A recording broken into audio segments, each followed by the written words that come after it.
Hello, welcome to Mrs. Pilcher's Bookshelf. I hope this finds you well. Were you able to create something creative with using crayons recently? Do you remember our book from last time?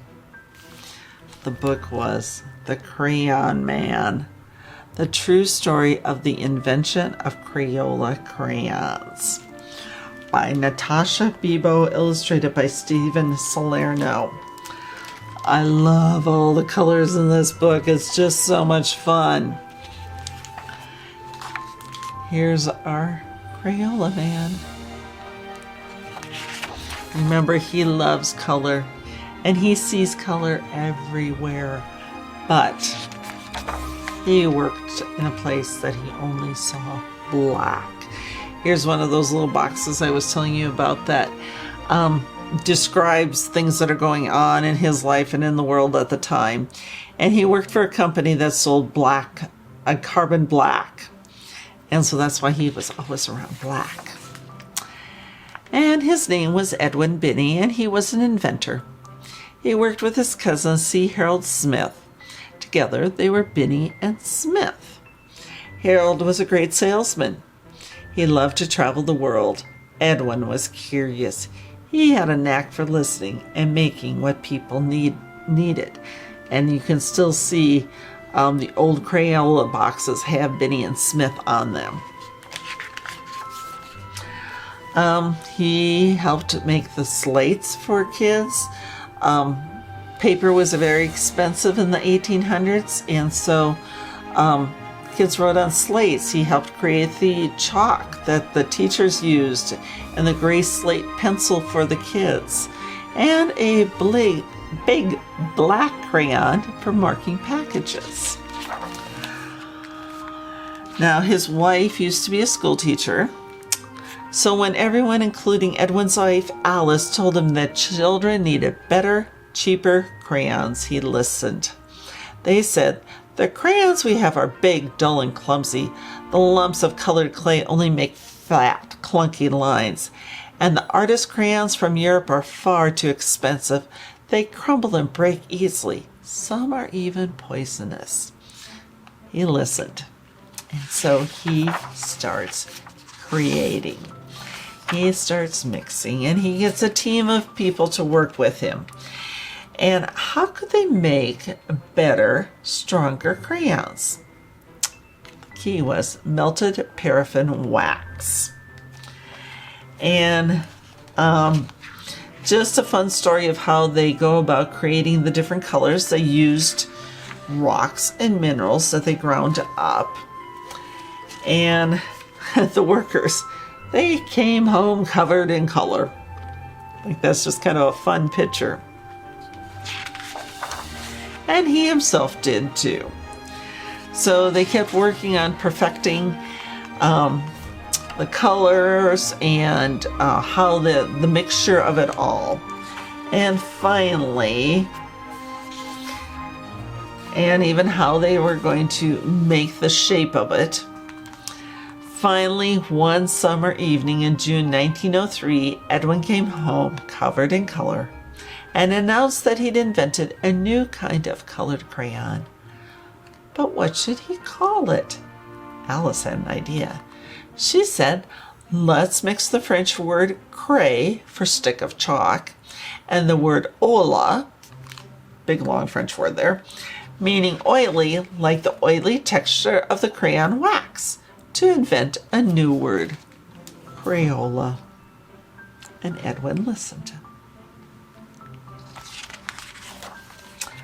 Then the question was, would kids like it? The first Crayola crayon boxes had 8 colors: red, orange, yellow, green, blue, violet, brown, and black, and sold for a nickel. And of course, kids loved the crayons. But by this time, paper was getting to be a little more inexpensive, and so kids could draw on paper instead of just on slate. Crayons were introduced at the 1904 St. Louis World's Fair. They were a big hit. And then they started creating other colors. Every day, Edwin brought colorful bouquets from his garden to inspire the Crayola team. They made crayons in even more different shades and later asked children to help them name some. To celebrate their 90th anniversary, Crayola held a color naming competition. The 6-year-old winner coined Tropical Rainforest. Other color names created by children included Robin's Egg Blue, Tickle Me Pink, and Macaroni and Cheese. I read this book to my students this year, and I said, I don't think I've ever seen a macaroni and cheese colored crayon. The next day, one of my students brought me one to see. That was kind of fun. And of course, now we have all different kinds of colors and that you can create with. If you ever have a chance, you need to go to a Crayola store, and they have lots of different colors there. I had fun helping my great nieces and nephews discover some colors last fall. And then in the back of the book is a little explanation about how crayons are made. You can go on YouTube even and find some videos and watch them make the crayons. And then a little bit more about the man who loved color. This is just another great book. Lots of things that you could explore in this book. So I would highly encourage you to check it out from your local library or purchase it from your local bookstore or Amazon to put in your personal library. Love this book, just a fun book. Now, our book this time is another book about a person. This person helped create free public libraries. And there are libraries still around with his name on them. He was born in Scotland and lived there until he was 12 years old. His father was a weaver, and unfortunately, mills were starting to come into being, and so his father was losing work because, of course, it was more expensive. The mills could do it cheaper and faster. And so when he was 12 years old, his family decided that they needed to leave and come to America to be with an aunt. And so they came and they moved to Pittsburgh. And Pittsburgh was booming. The air was thick with soot and smoke, spewing from many factories and mills. There were plenty of jobs for newcomers. Of course, he's young. He's like 12, 13 years old. But he goes to work with his dad. And they actually go work in a cotton mill, something that his father knew. And this man was the bobbin boy. And he worked very hard, and he kind of tried to keep bettering himself. He got another job as a messenger boy, and he had to learn all the streets and the layout of the city and deliver telegrams to business people. And then, of course, he got to know them as well. And then he learned to operate the telegraph equipment, and he was very successful as that.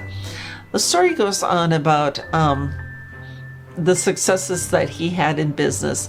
But the one thing was he loved to learn, and he knew that was a key to his future. Only there weren't any libraries that he could go get books at. And so there was a man, a businessman that he'd been acquainted with, who had a private library and let him come on Saturday afternoons and read in his library. And just kind of an interesting story of how he betters himself and invests. And by the time he's 35, he's actually a very wealthy man and decides that he needs to give back. And he gives back by creating free public libraries.